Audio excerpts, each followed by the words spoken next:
So my dear students, find the solution of the equation. इसका हम लोगों ने सॉल्यूशन फाइंड आउट करना है। जब भी कोई भी इक्वेशन आपको गिवन होती है ना, तो कोशिश किया करें आप उसकी फॉर्म को देख लिया करें कि वो किस फॉर्म के अंदर है। फॉर एग्जांपल आयोटा इन्वॉल्व है तो वो स्टैंडर्ड फॉर्म आयोटा के लिए कॉम्प्लेक्स इक्वेशन में चली गई, मतलब वो एक और कॉन्सेप्ट चला गया।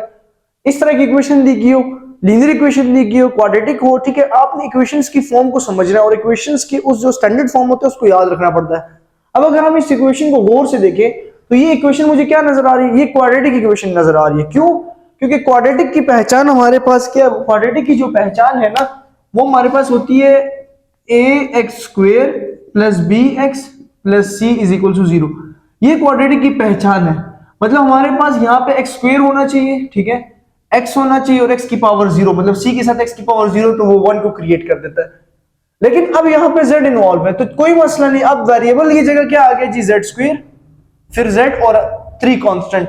तो बेसिकली हमने इक्वेशन की पहचान करनी होती है, फिर हमारा काम होता है उसको सॉल्व करना। अब यहाँ पे हम पे कोई भी रूल सुनी ना, हम किसी चीज के पाबंद तो नहीं है। मतलब मैथमेटिक्स अगर पाबंद कर दे कि आप कंप्लीटिंग स्क्वायर से करो, क्वाड्रेटिक फार्मूले से करो, फैक्टराइजेशन के मेथड से करो, ठीक है, तो हम फिर पाबंद हो जाते हैं उस काम के। लेकिन अगर यहाँ पे कोई रूल नहीं है, जैसे वो कह रहे हैं कि फाइंड द सॉल्यूशन, हमने इसके सॉल्यूशन को फाइंड आउट करना है, तो फिर हम पाबंद नहीं है। फिर वो हमारी मर्जी है कि हम उसको जिस तरह मर्जी सॉल्व करें। तो इंतहाई आसान जो काम होता है वो क्वाड्रेटिक फार्मूला सॉल्व करना होता है, क्योंकि फैक्टराइजेशन के साथ बेसिकली ये होता है अगर वो कंप्लेक्स इक्वेशन है, फॉर एग्जांपल उसके अंदर आयोटा इन्वॉल्व है, जैसे भी हम इसको सॉल्व करेंगे, तो अगर इसके अंदर आयोटा इन्वॉल्व हो जाए तो वो हमारे पास क्या होगा, क्वाड्रेटिक फार्मूले से सॉल्व होगा। ठीक हो गया।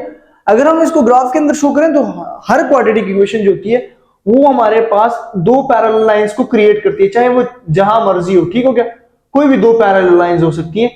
ठीक है। अब वो ये ग्राफ का जो कॉन्सेप्ट होता है ना, ये एक अलग कॉन्सेप्ट होता है, क्योंकि ये ग्राफ का कॉन्सेप्ट जो है वो ज्योमेट्री के अंदर आता है। बेसिकली ज्योमेट्री जो है ना, मतलब मैथमेटिक्स के अंदर जो सबसे पहली चीज इन्वेंट हुई ना, जो मैथमेटिक्स को अगर हम पढ़े तो सबसे पहली चीज जो मैथमेटिक्स के अंदर इन्वेंट हुई वो ज्योमेट्री हुई है। ठीक है, मतलब ज्योमेट्री का जो कॉन्सेप्ट है ना वो 5000 साल पहले।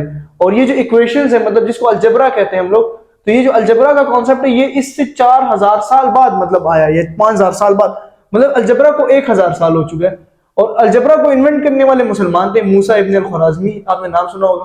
ठीक है। अब कहने का मकसद क्या है कि पहले जो कॉन्सेप्ट होते थे वो अलजेब्रा के होते थे, मतलब ग्राफ, शेप्स, ठीक है, ज्योमेट्री के। तो अब लेकिन हम इक्वेशन को सॉल्व करना चाह रहे हैं हम, तो ये तो मेरा एक अलग टॉपिक है ना, इसके ऊपर अलग बात हो सकती है। अभी तो मैंने सोल्यूशन फाइंड आउट करना है।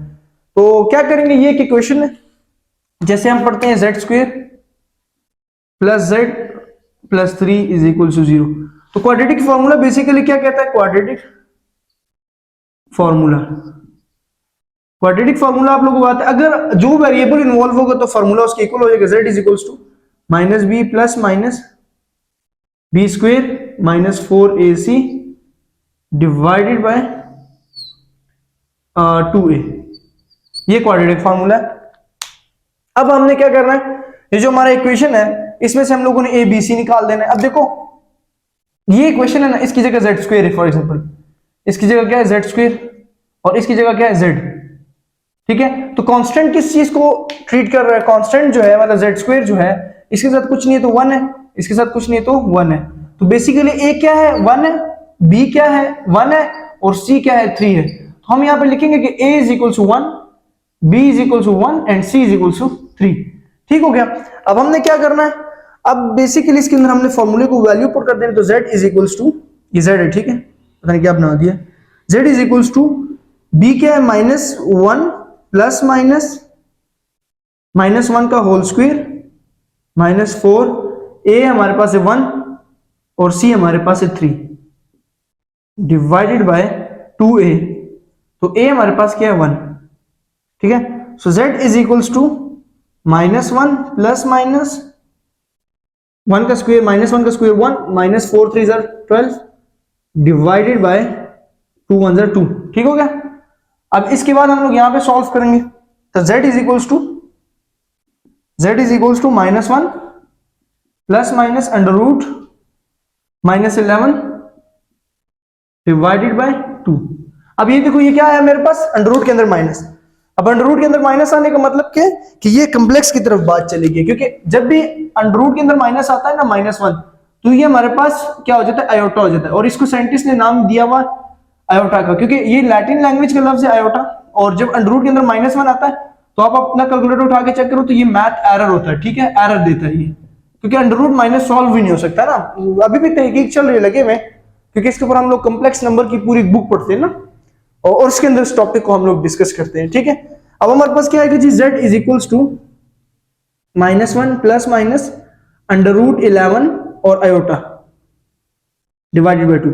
अच्छा स्टूडेंट्स, जब भी ना फॉर एग्जांपल ये मेरे पास है अंडर रूट -3, ये क्वेश्चन है कि वो कहे इसको सॉल्व करो, ठीक है, और आपने माइनस को खत्म करें, तो जब भी आपके सामने अंडर रूट के अंदर माइनस आ जाए और साथ कोई टर्म हो, साथ कोई वैल्यू हो, तो आपने 3 लिखना है और साथ वो आयोटा बाहर कर देना, अंडर रूट से आयोटा बाहर। ये कैसे होता है, ये कैसे सॉल्व हुआ, मतलब ये इस तरह कैसे आया? बेसिकली ये ऐसा होता है, मतलब सिंप्लीफिकेशन बताता हूँ, अंडर रूट -1 मल्टीप्लाई बाई 3, ठीक है, -1 को जुदा कर ले क्योंकि ये -3 आ जाएगा, -1 के ऊपर इसी तरह और अंडर रूट 3 के ऊपर अंडर रूट अलग, -3 आयोटा की इक्वल है और मल्टीप्लाई बाई अंडर रूट 3, तो हमारे पास अंडर रूट 3 आयोटा। तो जब भी हमारे पास अंडर रूट के अंदर माइनस आएगा तो हम साथ आयोटा को इन्वॉल्व कर देंगे, और फिर हमारे पास फाइनल आंसर क्या आ जाएगा, मतलब अगर इसको हम लिखें तो z के 2 आंसर्स आएंगे, क्योंकि z कितने इन्वॉल्व है, 2। एक आंसर आ रहा है -1 plus under root 11 iota divided by 2, और दूसरा आंसर आ जाएगा z is equals to -1 minus under root 11 iota divided by 2। ये z के 2 आंसर्स आ गए, ठीक है, ये इसका सॉल्यूशन सेट आ गया, ये चीज। तो अब आप लोगों को कॉन्सेप्ट क्लियर हो चुका होगा कि कैसे हम लोग इनके सॉल्यूशन को फाइंड आउट कर सकते हैं। अगर हमें इक्वेशन गिवन हो तो हम इस तरह सॉल्व कर सकते हैं। आई होप आप लोगों के जो कंफ्यूजन है वो दूर हो रहे होंगे। इससे अलावा भी मैथमेटिक्स में अगर आप लोगों के कोई कंफ्यूजन है, आपको प्रॉब्लम्स आ रही है, आपको समझ नहीं आ रही, वो चाहे कौन सी कोई भी मैथ हो, फॉर एग्जाम्पल क्लास 5 के बाद बड़े इंपॉर्टेंट क्वेश्चन शुरू हो जाते हैं, 6, 7, 8, 9, 10, 9 और 10 जरूरी है, 11 और 12। तो आप मेरे से इनसे रिलेटेड जो आपके क्वेश्चंस हैं वो मुझे आप पिक्चर भेजें, मैं उसके ऊपर वीडियो बना के अपलोड करूंगा, ठीक है। ये भी किसी स्टूडेंट की फरमाइश पे मैंने सॉल्व किया था, ठीक हो गया, वो मेरे साथ व्हाट्सएप पे ऐड हो गया था। तो आप क्या करें कि अगर आपको मैथमेटिक्स के अंदर कोई भी प्रॉब्लम होती है तो आप भाइयों की तरह, ठीक है, मुझे भाई समझ के आप कह सकते हैं, कोई मसला नहीं है, ठीक हो गया। और दूसरी बड़ी बात कि मैं 2019 से वीडियोस बना रहा हूँ, तो आप खुद एक चीज इमेजिन करें कि 2019 से लेकर 2024 तक मेरे जो सब्सक्राइबर्स हैं वो कितने, 1700। आप अंदाजा लगाएं कि 2019 से 2024 तक और मेरे सब्सक्राइबर 1700। अब ये क्या है, अगर ये इंडिया, और पता है इसमें से 70% जो ऑडियंस है ना वो इंडियंस है, मतलब हमारे पाकिस्तान के अंदर भी 20% और 10 और अदर कंट्रीज। कहने का मकसद सिर्फ ये है कि हमारे इस मुल्क के अंदर एजुकेशन का कॉन्सेप्ट बनाओ भाई, लोगों के इंटरेस्ट को डेवलप करना शुरू करो। देखो अगर आप सपोर्ट करोगे ना मुझे, तो मेरा एक मोटिवेशन होगी, मुझे एक सब्सक्राइबर अगर एक दिन के अंदर, तो फिर भी मेरी मोटिवेशन होती है, तो हम मोटिवेट होंगे और लोग मोटिवेट होंगे, तो एजुकेशन की तरफ कॉन्सेप्ट आएगा। अगर आप फजूल की वो चीजों को फॉलो करोगे तो आपका बात वही है कि भाई फिर तरक्की नामुमकिन नहीं, हम फिर हुक्मरानों को बुरा नहीं कह सकते। तो इसलिए आप चैनल को सब्सक्राइब कर दीजिए, शेयर कर दीजिए और वीडियो को लाइक लाजमी कर दीजिए। ये जुमला मैं पहले नहीं कहता था, अब कहता हूँ, ठीक है। तो नेक्स्ट वीडियो तक के लिए मोहम्मद फैजान को दीजिए इजाजत, दुआ में याद रखिएगा, अपना ख्याल रखिएगा।